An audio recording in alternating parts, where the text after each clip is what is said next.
उसी के साथ साथ जो जॉन लॉक था वो सोशल कॉन्ट्रैक्ट का जो ट्रेडिशन है उसको बिलोंग करता था। तो जॉन लॉक भी एक सोशल कॉन्ट्रैक्शन थिंकर था या फिर सोशल कॉन्ट्रैक्चुअलिस्ट थिंकर था। जैसे मैंने आपको बताया था कि थॉमस हॉब्स भी एक सोशल कॉन्ट्रैक्चुअलिस्ट थिंकर था, इसी तरीके से जॉन लॉक भी एक सोशल कॉन्ट्रैक्चुअलिस्ट थिंकर था। सोशल कॉन्ट्रैक्चुअल थिंकर क्या होता है, सोशल कॉन्ट्रैक्ट क्या होता है, मैंने आपको थॉमस हॉब्स में भी समझाया था। फिर मैं आपको समझा देता हूं। सोशल कॉन्ट्रैक्ट के जो थिंकर्स होते हैं उनका ये कहना होता है कि जो स्टेट बनी थी हमारी, जो स्टेट बनाई गई थी पहली बार, तो वो भगवान के द्वारा नहीं बनाई गई थी बल्कि लोगों ने एक कॉन्ट्रैक्ट किया था, उस कॉन्ट्रैक्ट के तहत जो है वो स्टेट बनाई गई थी। तो क्योंकि जिस सिचुएशन में लोग रह रहे थे जब स्टेट नहीं थी, तो उथल पुथल चल रही थी, एनार्की चल रही थी, तो उस सिचुएशन में लोगों ने ये फैसला लिया कि हमें एक स्टेट बनानी चाहिए जो कि सिचुएशन को नॉर्मल करेगी। तो इसलिए सोशल कॉन्ट्रैक्ट थ्योरी वालों का ये कहना है कि स्टेट जो है वो एक कॉन्ट्रैक्ट से बनाई गई है। वहीं दूसरी ओर डिवाइन ओरिजिन थ्योरी आती है, उसके अंदर ये कहा जाता है कि स्टेट जो है वो भगवान ने बनाई है। उसी के साथ साथ एक हिस्टोरिकल या एवोल्यूशनरी थ्योरी आती है, उसके अंदर ये कहा जाता है कि स्टेट अपने आप हिस्टोरिकली इवॉल्व हुई है। उसके बाद जॉन लॉक की बहुत मशहूर किताब है, रट लेनी है आपको, two treaties on civil government, 1689 में आई। ये जो two treaties of civil government है, इसके अंदर दो ट्रीटीज आती हैं। पहली ट्रीटी के अंदर जॉन लॉक जो है वो रॉबर्ट फिल्मर को क्रिटिसाइज करते हैं। जो रॉबर्ट फिल्मर की एक किताब है पैट्रियार्का, उसको वो क्रिटिसाइज करने का काम करते हैं। तो आपको याद रखना है कि उनकी किताब थी two treaties on civil government जो 1689 में आती है। उसके अंदर दो ट्रीटीज हैं। पहली ट्रीटी के अंदर वो रॉबर्ट फिल्मर की किताब पैट्रियार्का को क्रिटिसाइज कर रहे हैं, क्योंकि रॉबर्ट फिल्मर क्या कर रहे थे, अपनी किताब जो पैट्रियार्का है उसके अंदर ये कह रहे थे कि स्टेट जो है वो भगवान का परिवार है, स्टेट जो है वो फैमिली है गॉड की। यहां पे वो किससे इंफ्लुएंस हुए थे, तो वो हीगल से इंफ्लुएंस हुए थे, क्योंकि हीगल भी कहता था state is the March of God on earth.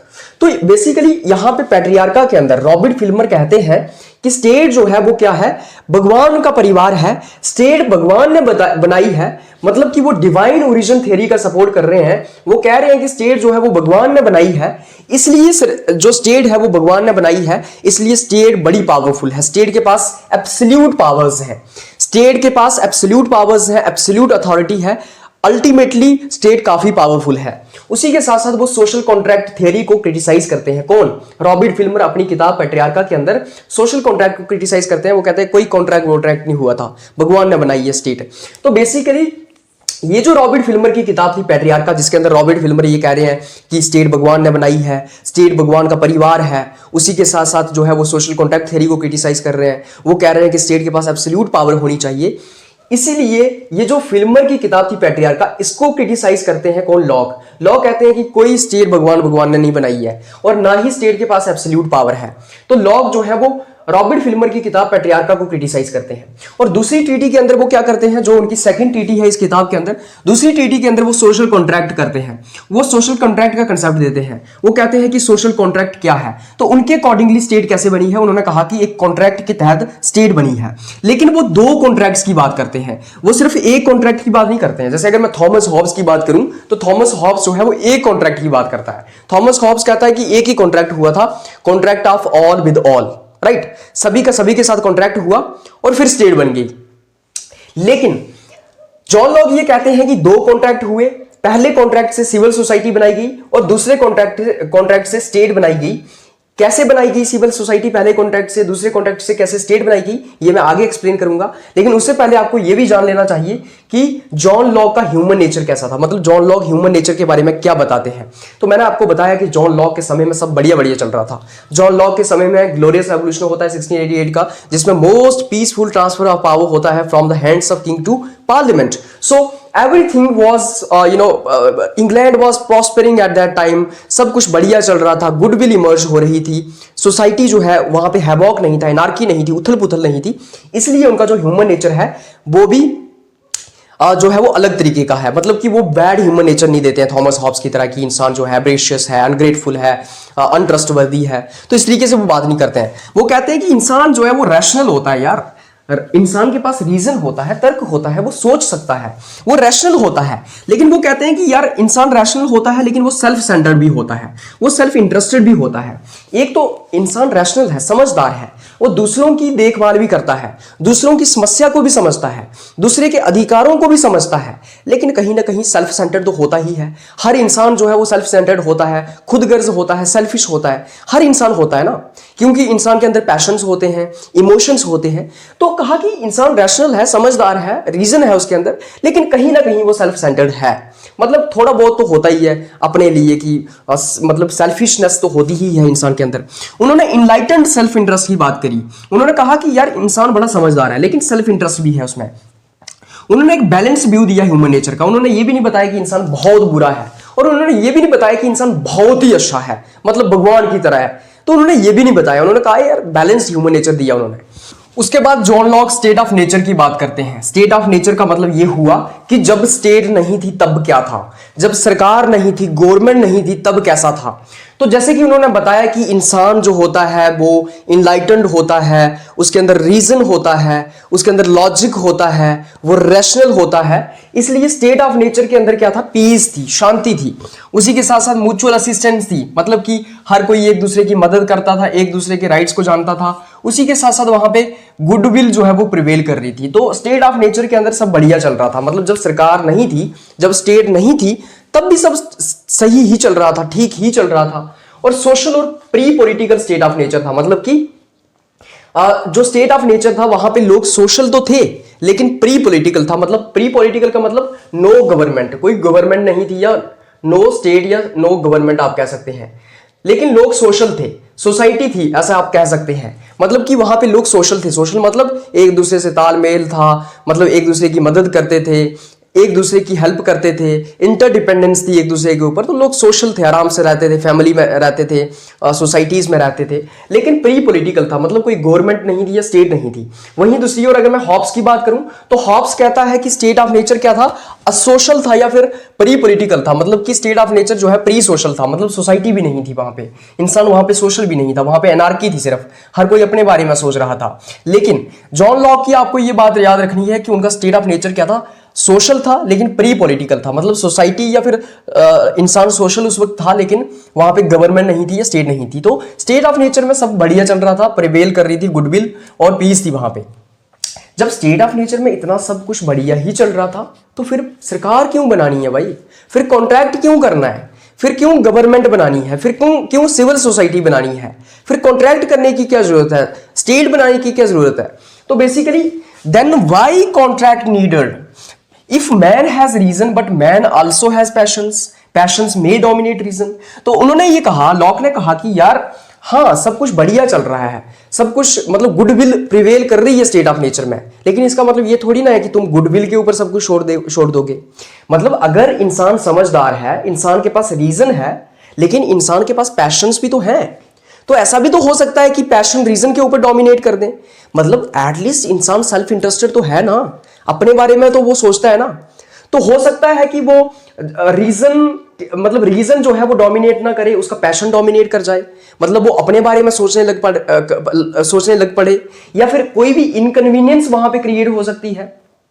तो बेसिकली एक इंश्योरेंस रिक्वायर्ड होगा against that scenario and to prevent any inconvenience. तो कोई इनकन्वीनियंस क्रिएट ना हो, कोई ऐसी सिचुएशन क्रिएट ना हो जहां पे मैन के पैशंस डोमिनेट करने लगे, उसके इमोशंस डोमिनेट करने लगे रीजन के ऊपर, या फिर कोई इनकन्वीनियंस ना हो, क्योंकि वहां पे कोई कॉमन लॉ अथॉरिटी नहीं थी, कोई कॉमन लॉ को इन्फोर्स करने वाला नहीं था। भाई हर कोई जानता था कि क्या बोलते, हमें एक दूसरे की हेल्प करनी है, एक दूसरे के राइट्स को पहचानता था। लेकिन प्रॉब्लम ये थी कि लॉ ही नहीं था, कोई कॉमन अथॉरिटी ऑफ लॉ ही नहीं थी। वो नेचुरल लॉ की बात करते हैं तो नेचुरल लॉ को इन्फोर्स करने वाला कोई था ही नहीं। तो बेसिकली ऐसा हो सकता है ना कि मेरे घर के बाहर किसी ने गाड़ी लगा दी, राइट। अब मैं कह रहा हूं कि तूने मेरे घर के बाहर गाड़ी क्यों लगाई है, तो वो कह रहा है कहां लिखा है कि तुम्हारे घर के बाहर गाड़ी नहीं लगानी है। तो बेसिकली इतनी सी इनकन्वीनियंस तो थी ना। या हो सकता है कि मैंने खेतों में कनक लगाई हुई है और किसी ने कनक मेरी काट ली वहां से, तो एटलीस्ट इतना तो सेल्फ मतलब ऐसी इनकन्वीनियंस वहां पे क्रिएट हो सकती थी। तो उसको प्रिवेंट करने के लिए क्या किया गया, कॉन्ट्रैक्ट किया गया। अब दो कॉन्ट्रैक्ट होते हैं, मैंने आपको बताया। पहले कॉन्ट्रैक्ट से क्या बनती है, सिविल सोसाइटी बनती है। So the formation of civil society was the result of first contract. First contract का रिजल्ट क्या था, सिविल सोसाइटी का फॉर्मेशन।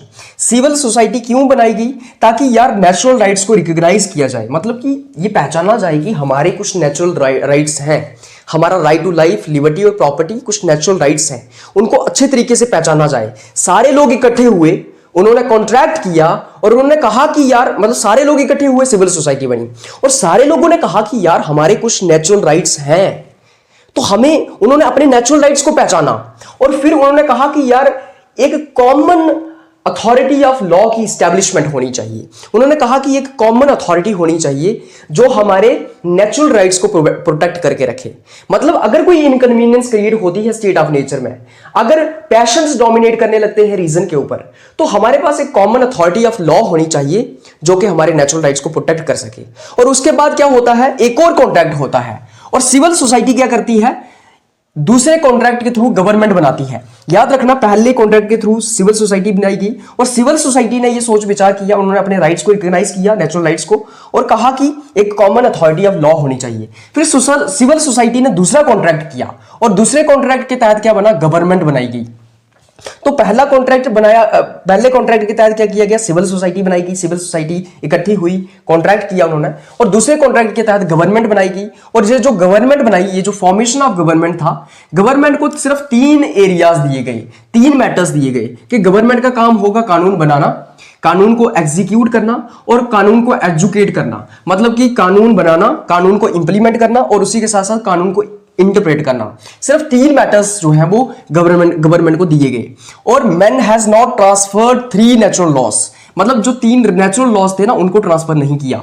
मतलब कि राइट टू लाइफ, लिबर्टी और प्रॉपर्टी, ये जो 3 नेचुरल राइट्स थे इंसान के, इनको ट्रांसफर नहीं किया गया गवर्नमेंट को। मतलब कि इन 3 राइट्स को गवर्नमेंट आपसे नहीं छीन सकती है, इन 3 राइट्स को गवर्नमेंट टच भी नहीं कर सकती है। ये 3 राइट्स जो है नेचुरल राइट्स हैं, भगवान ने दिए हैं, नेचर ने दिए हैं, इनएलिएनेबल है, इंसान की फंडामेंटल ग्रोथ के लिए इंपॉर्टेंट है। एक इंसान है, इसलिए उसके पास ये 3 राइट है। हर किसी का हक बनता है कि उसके पास ये 3 राइट्स हो। सरकार कोई नहीं होती है आपके इन 3 राइट्स को छीनने वाली, इसलिए इन 3 राइट्स को सरेंडर नहीं किया गया, इन 3 राइट्स को ट्रांसफर नहीं किया गया। लेकिन सरकार जो है, स्टेट जो है, गवर्नमेंट जो है, वो इन राइट्स को प्रोटेक्ट करेगी, इनको बचाएगी, मतलब कि प्रोटेक्ट करने का काम करेगी।